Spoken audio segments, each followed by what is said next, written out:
cuando hablamos de vida tenemos que remitir a un concepto situado históricamente. Y desde la ciencia moderna se desarrolló un sistema de valores dicotómico, ¿qué quiere decir? Pares excluyentes, dentro de los cuales está establecido el par vida-muerte, ¿no? Entonces pensamos que la vida es excluyente de la muerte, como si fueran dos cosas opuestas y antagónicas. Y en realidad cuando andamos un poquito en la historia, vemos que los criterios tanto de vida como de muerte fueron cambiando de acuerdo a la concepción que se tenía del mundo, de la naturaleza, y un discurso científico que servía para legitimar esta concepción del mundo. Entonces, fíjate que hoy nos encontramos, para ser más o menos breves, pero fíjate que hoy nos encontramos ante un concepto que se llama muerte clínica.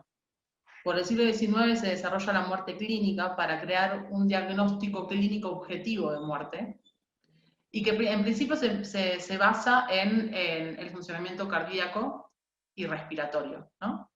Pero fíjate que cuando aumentan las producciones técnicas y tecnológicas, empieza a haber soporte técnico para habilitar a que una persona viva mediante soportes justamente artificiales y drogas vasoactivas, ¿no? Esto va a generar un problema muy grande de salud pública. ¿Por qué? Porque empieza a haber personas que tienen lo que se llama muerte cerebral, hoy se conoce como muerte cerebral, pero como tenían funcionando el corazón y el pulmón, entonces lo que pasaba era que podían estar así mucho tiempo sin siquiera reaccionar, ¿no? Esto lo que hacía era generar un deterioro de los órganos que ya iban a servir como trasplante, primer problema. Y el segundo problema era que era un gasto porque estaban ocupando una cama y toda la manutención del hospital, y por ahí esas personas no reaccionaban. Entonces, en los 60, más o menos, Comité Médico de Harvard en Estados Unidos crea un nuevo concepto de muerte clínica, que hasta ese entonces, desde el siglo XIX, estaba basado en el paro cardiorrespiratorio, ¿no? Estaba basado en el paro cardiorrespiratorio, y después, a partir de los 60, se empieza a centrar en la idea de muerte encefálica. ¿Qué quiere decir? Que hoy hay un criterio que después se homogeneiza en Estados Unidos en los 80 y se adopta por la mayoría de los países del mundo. El criterio es que cuando hay muerte cerebral, la persona está clínicamente muerta. ¿Qué quiere decir muerte cerebral? Una línea así, ¿no? Como un electrocardiograma liso, como te imaginas en el corazón, en el cerebro. ¿Cuál es el problema de esta idea de muerte? Que en realidad una persona no tiene certeza que esta muerte es irreversible. Entonces hay un autor o dos que proponen que en vez de hablar de muerte clínica, o sea, de la idea de muerte en sí, se hable de un pronóstico de muerte. ¿Qué quiere decir? Que ante ese panorama la persona puede llegar a morir, pero no necesariamente. Sin embargo, fíjate que este concepto de muerte se aplica sin conflicto. Entonces, cuando una persona tiene el corazón y el pulmón funcionando, pero se dice que tiene muerte encefálica, se puede desconectar y se la considera muerte clínicamente. Deja de ser persona. Pero fíjate que hoy en los hospitales no tenemos, o en la medicina, no hay un concepto clínico de vida. Entonces, me parece que lo que estaría bueno es empezar a pensar justamente en un concepto clínico de vida asociado con esta idea, ¿no? Con salud pública. Y si nos vamos a basar en la idea de muerte clínica hoy, lo que tenemos no es una muerte en sí, la muerte clínica no es una muerte en sí, sino lo que es un pronóstico de muerte basado en la acumulación de signos negativos de vida, ¿no? Porque vos te pones a pensar, y antes que se invente el estetoscopio, ya fue una situación súper más concreta para decir si una persona dejaba de respirar, por ejemplo, ¿no? O de latir el corazón. Pero fíjate que antes lo que había era signos positivos de muerte. Una persona estaba muerta por la rigidez cadavérica, por el olor a putrefacción. Eso obvio que tiene problemas epidemiológicos. Entonces por eso se empezó desde la medicina también a generar otro tipo de conceptos que se basaron en los signos negativos de vida. Y hoy el signo negativo de vida es, en una lectura cerebrocentrista, en la cual estamos, es justamente la muerte encefálica. Entonces, si pensamos hacer el paralelismo con la idea de vida, pensá que, ¿cuándo se inicia la vida? De vuelta, como criterio de muerte, fue cambiando. Antes se pensaba que había una eternidad, o sea, éramos seres preformados desde la eternidad, entonces no había un punto fijo de inicio. La idea de concepción ni siquiera se aplica a un ámbito científico porque no tiene ni siquiera un concepto concreto, no existe eso en términos biológicos, como hoy se legitima el discurso jurídico para hablar de muerte clínica, ¿no? Por ejemplo, o la idea de persona más que nada. El discurso jurídico toma la idea de persona basada en descripciones biológicas, ¿no? Y en el ámbito biomédico igual. Estas descripciones biológicas, de vuelta, hacen que se legitime esta idea de muerte clínica que les acabo de decir. Entonces, si nos vamos de vuelta al otro lado, lo que tenemos es un concepto de vida clínica que no está desarrollado y que podemos desarrollar. Y si nos empezamos a meter un poco en la historia de la ciencia, vemos que después de este ser preformado de la eternidad, empieza a generarse, a través de los postulados embriológicos, como hoy los conocemos, esta idea de la concepción, ¿no? De la formación de la conjunción de un esperma y un óvulo. Entonces, desde ahí, el problema que vos me decís está buenísimo, porque es, ¿hay vida sí o no? Bueno, la realidad es como la muerte. Nosotros y nosotras lo que tenemos son parámetros normativos en un contexto donde necesitamos salud pública. Entonces, desarrollamos un concepto de muerte clínica que no es la muerte en sí, de vuelta. Es un pronóstico de muerte. ¿Pueden devenir después signos positivos de muerte, que ya serían signos post-muerte, según esta muerte clínica? Sí, pero no necesariamente. Entonces, con la vida nos vamos a decir lo mismo. Si vos querés desarrollar un concepto clínico de vida, lo que necesitas es un parámetro que va a ser normativo para determinar cuándo desaparecen los signos negativos de vida, ¿no? Estamos hablando en paralelo. Y fíjate que el signo negativo de vida tendría que ser justamente en esta lectura cerebrocentrista algo asociado a la actividad cerebral. Si la muerte encefálica es muerte clínica, la vida clínica tiene que empezar cuando empieza la actividad cerebral. ¿Y cuándo empieza la actividad cerebral? Ese es el punto que habría que discutir. Entonces, lo que estamos diciendo acá es que los conceptos de vida y de muerte son clínicos y el estatuto de persona es un criterio normativo basado en esos conceptos clínicos.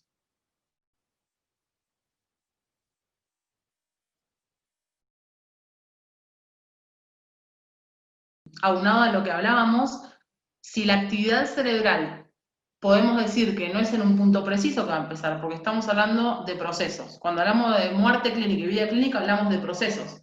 No hay un punto definido donde acá empieza la vida, ni un punto definido donde acá es la muerte. De vuelta, son procesos regidos por normativas sociales sobre el estatuto de persona, por problemas de salud pública también, donde se deriven estos conceptos. Entonces, si hablamos de el inicio o un proceso donde se empieza a iniciar la actividad cerebral, en general hoy está estipulado que si bien hay división del tejido cerebral, la función no empieza hasta la semana 26 de gestación.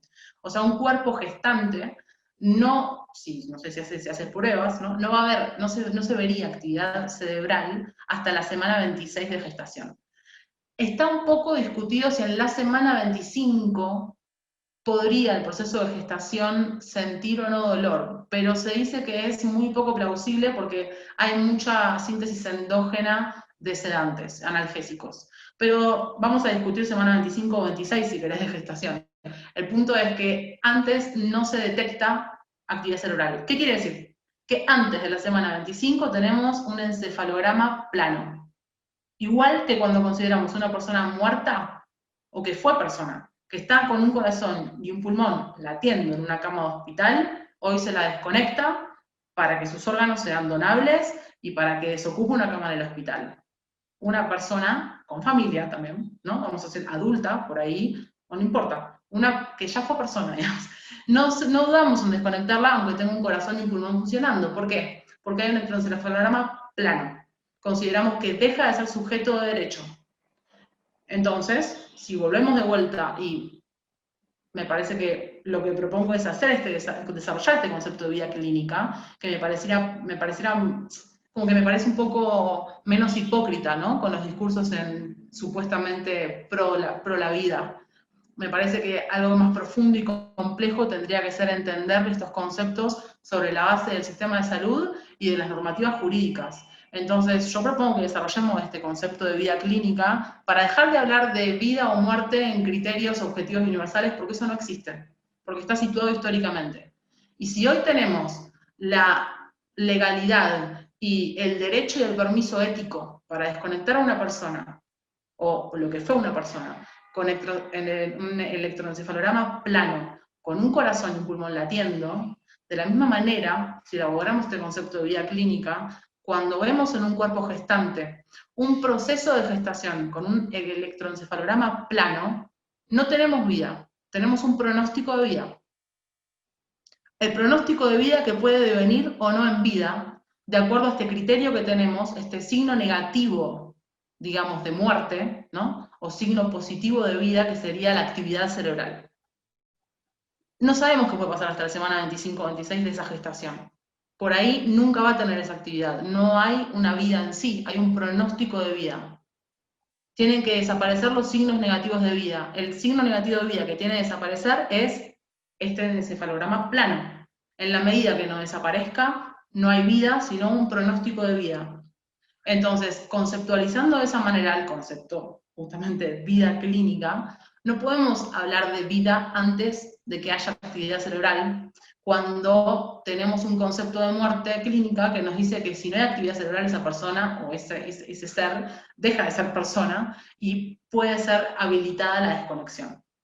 Entonces, ese es un paralelismo que me parece completamente lógico y sensato. Y acá no estamos hablando ni siquiera de una cuestión de posicionamiento de lo que pienso yo, Lucía, o lo que pensás vos. Estamos hablando de un concepto normativo y biomédico. O sea, si vamos al mismo criterio, es irrisorio, no tiene sentido hablar de vida en un proceso de gestación, si no es un concepto normativo de persona, aunado a un concepto normativo de vida clínica, y que vamos a decir que no hay vida clínica hasta que no hay actividad cerebral. Antes tenemos un pronóstico de vida, no hay vida. Como tenemos un pronóstico de muerte cuando desconectamos a una persona sin que esté muerta. Hay una muerte clínica, no una muerte en sí.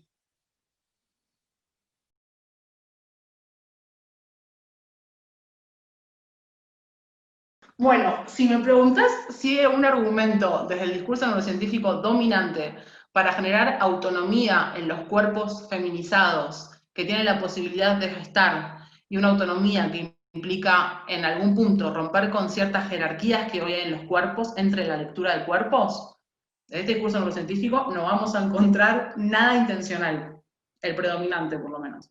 Lo que podemos estratégicamente es reapropiarnos de ciertas investigaciones de estudios neurocientíficos que están diciendo que no hay actividad cerebral hasta la semana 26, como mucho 25 de gestación. Obviamente que estos estudios no se hacen en pro de ver si hay actividad cerebral porque piensan en el concepto de muerte, no existe. Eso no existe. No, se hacen por el tema de seguridad de la vida, del proceso de gestación, porque obviamente no se meten en esos temas, o incluso hablan de la concepción, porque hay una contradicción muy grande también en el mundo científico, que está como en sintonía con el religioso católico muchas veces, y con este concepto de concepción. Pero podemos reapropiarnos de esas investigaciones, estudios que se hacen en pos de cuando el proceso de gestación puede correr riesgo por enfermedades congénitas de las personas que lo gestaron, o que tienen otros fines, que es como ver si hay algún diagnóstico clínico hecho durante esa gestación que puede llegar a devenir en un cierto problema, y se hacen estudios de este tipo. Pero nosotras podemos reapropiarnos de estos estudios y decir, bueno, por X objetivos se hacen. El punto es que acá están respaldando, legitimando este discurso neurocientífico predominante, que no hay actividad cerebral mínimo hasta la semana 25. Todo eso es lo que podemos rescatar y lo podemos contextualizar con el estatuto jurídico de persona. Y cuando vemos el estatuto jurídico de persona, podemos empezar a enterarnos de todas las personas desconectadas que hay todos los días con muerte encefálica, ¿no? O encefalograma plano, para que sus órganos sean donables, porque también hay un aumento de la expectativa de vida y hay gente que necesita órganos y tienen más posibilidades de vivir que esa gente de muerte encefálica, entonces ahí no dudamos. Entonces son esos criterios que tenemos que tomar, creo, desde el feminismo, ser hábiles, tener estrategias, donde también mostremos las contradicciones de estos discursos. Y me parece muy hábil hacer eso. Digamos que no tenemos que desconocer estos discursos, sino conocerlos, reapropiarnos de ellos y usarlos justamente como argumentos para mostrar sus contradicciones y conquistar estos derechos por los que estamos luchando hace muchos años, que es la autonomía del cuerpo, sobre todo.